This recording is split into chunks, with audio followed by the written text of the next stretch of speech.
Закир Найктың жанкүйерлерінен басқа, әлемде көтерілу өлімді білдіретініне сенетіндей ақымақ кім? Закир Найктың жанкүйерлерінен басқа ешкім ақымақ емес. Қазіргі дааваттың құлдырауының басты себебі Закир Найк сияқты дааватшылардың өтірік айтуға дағдыланғаны соншалық, олар ұқыпсыз бола бастады.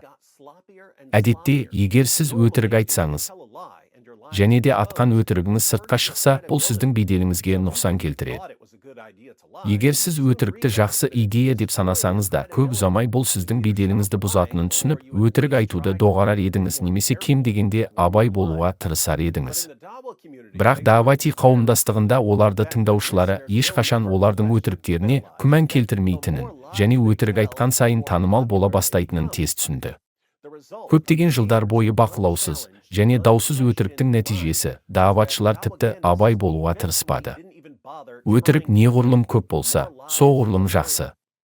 Закир Найк сияқты адамдар үшін өтірік тыныс алу сияқты табиғи болды. Бірақ қазір бұл оларды басып озды, өйткені олар бізге оларды ашу үшін шексіз материал берді. Закир Найктың киелі кітаптағы аяттың бір бөлігін келтіріп, содан кейін оны тыңдаушыларын алдау үшін бұрмалағанын көргіңіз келе ме? Содан кейін ол аяттың қалған бөлігін елемейді, өйткені ол оның алдауын бірден әшкерелейді. Иә, Закир Найктың өтірік айтқаны соншалық, ол тіпті киелі кітаптың аятын соңына дейін оқи алмайды, өйткені аятты аяқтағанда оның беделі түседі. Исаның өлімі мен қайта тірілуіне қарсы дәлелінде Закир Найк Жоханның жазған Інжілінде 20 тарау 17 аяттың бір бөлігін келтіреді. Және Исаның өлмедім деп мәлімдегендей әсер ету үшін оның мағынасын қатты бұрмалайды. Жоханның Інжілінде 20 тарау 17 аят. Мен әлі де әкеме көтерілген жоқпын. Бұл нені білдіреді? Ол әлі өлген жоқ. Иса Мәсіх, оған тыныштық. Ол әлі қайта тірілмегенін анық айтады. Иса не деді? Мен әлі де әкеме көтерілген жоқпын. Және ол нені білдірді? Бұл нені білдіреді? Ол әлі өлген жоқ. Тағы да Иса не деді? Мен әлі де әкеме көтерілген жоқпын. Және ол нені білдірді? Бұл нені білдіреді? Ол әлі өлген жоқ. Иса оның өлмегенін айтқандықтан, ол қайта тірілді ме? Иса Мәсіх, оған тыныштық. Ол әлі қайта тірілмегенін анық айтады. Бұл жазбаларды бұрмалауға арналған оқулық, ханымдар мен мырзалар. Енді түсінікті болу үшін, Закир Найк жаңа ғана Иса әкесіне көтерілмегені жайлы айтқан кезде, бұл оның өлмегенін білдіретінін айтты ма? Иә, ол осылай деді. Осылайша, Закир Найктың логикасы бойынша әкеге көтерілу өлім сөзінің басқа өрнегі болып табылады. Солай ма? Әрине. Закир Найктың жанкүйерлерінен басқа, әлемде көтерілу өлімді білдіретініне сенетіндей ақымақ кім? Закир Найктың жанкүйерлерінен басқа ешкім ақымақ емес. Неліктен Закир Найк адамдарды көтерілу өлімді білдіретініне сендіргісі келеді? Ол Исаның өлмегенін дәлелдеуге тырысады, және ол үшін Исаның өзі өлмегенін айтуы керек. Бірақ Иса ешқашан мен өлген жоқпын деп айтпайды. Сондықтан Закир Найк оның сөздерін бұрмалауы керек. Иса өзінің өлімі туралы шынымен не айтты? Марқа 9:31-де Иса шәкірттеріне айтады. Көктен келген билеушіні адамдардың қолына ұстап береді. Оны өлтіреді. Бірақ содан кейінгі 3-ші күні ол қайта тіріледі. Олар оны өлтіреді.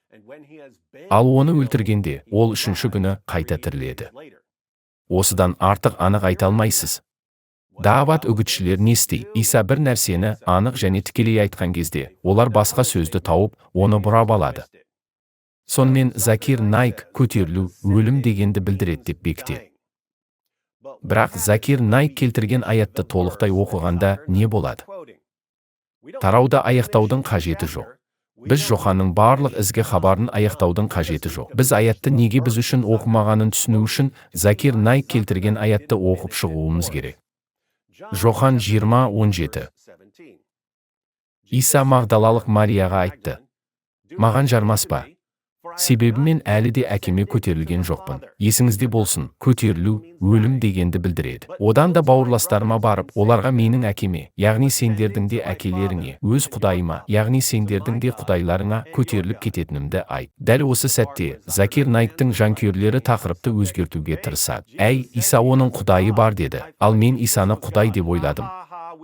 Ха, біз мәсіхші теологиясының негіздерін білмейміз. Тағы да біз оларға үш бірлік екенімізді, әке, ол және киелі рух мәңгі бір құдай ретінде өмір сүретінін, және инкарнация кезінде құдайдың ұлы әлемге назареттік Иса ретінде кіргенін, және кемелді адам ретінде Иса атеист бола алмайтынын түсіндіре аламыз. Ол әкесін мойындауды жалғастырды. Біз мұны түсіндіре аламыз, бірақ олар тыңдамайды. Сондықтан біз оны басқа талқылауға қалдырамыз. Өйткені біз Закир Найк толығымен елемеген аяттың басқа бөлігі оның мәлімдемесін бұзатынын жіберіп алғымыз келмейді. Закир Найктың айтуы бойынша, Иса, мен әлі де әкеме көтерілген жоқпын деген кезде, бұл оның өлмегендігінің бір жақты дәлелі болды. Мен әлі де әкеме көтерілген жоқпын. Бұл нені білдіреді? Ол әлі өлген жоқ. Бірақ егер біз Закир Найк өте ыңғайлы түрде жіберіп алған аяттың қалған бөлігін оқысақ, онда Исаның айтқанын көреміз. Мен әкеме көтерілемін. Мен әкеме көтерілемін деген нені білдіреді? Закир Найк көтерілу өлімді білдіреді деп мәлімдейді. Содан кейін логика бойынша мен Закир Найктың антилогикасы бойынша айтар едім. Иса оның өліп жатқанын ашық айтты. Ол өлуі керек еді. Мариямен дәл осы әңгімеден кейін Иса қайтыс болды деп хабарлайды Закир Найктың шебер экзегезі.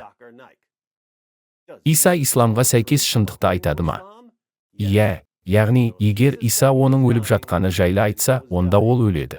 Яғни, егер біз Закир Найкты байыпты қабылдайтын болсақ, оны бірақ біз ешқашан қабылдамаймыз. Киелі кітапта Иса айқышта өлген жоқ, бірақ аман қалды. Содан кейін тағы бірнеше күн өмір сүрді. Содан кейін қайтыс болды. Содан кейін ғана қайта тірілді. Бірақ Закир Найк тыңдаушыларының Исаның өлімнен қайта тірілгеніне сенуін қаламайды. Сондықтан ол даават үгітшілері әрқашан жасайтын нәрсені жасайды. Контекстен дәйек сөздерді алып тастап, олардың мағынасын бұрмалайды. Барлық осы жағдайдағы ең алаңдатарлық нәрсе, егер сіз Закир Найктың 100 ізбасарын алып, олардан осының барлығы оларды аздап мазалайтыны жайлы сұрасаңыз, онда 100-дің 100-і жоқ. Бұл бізді мүлдем мазаламайды деп жауап береді.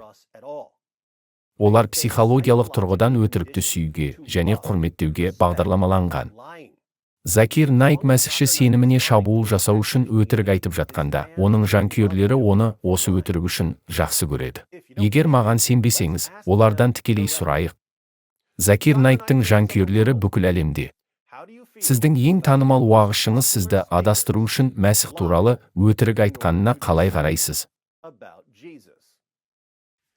Бұл бейнені көрген барлық мұсылмандар үшін өз жауабыңызды түсініктемелерде жазың. Закир Найк өтірікті жақсы көреді.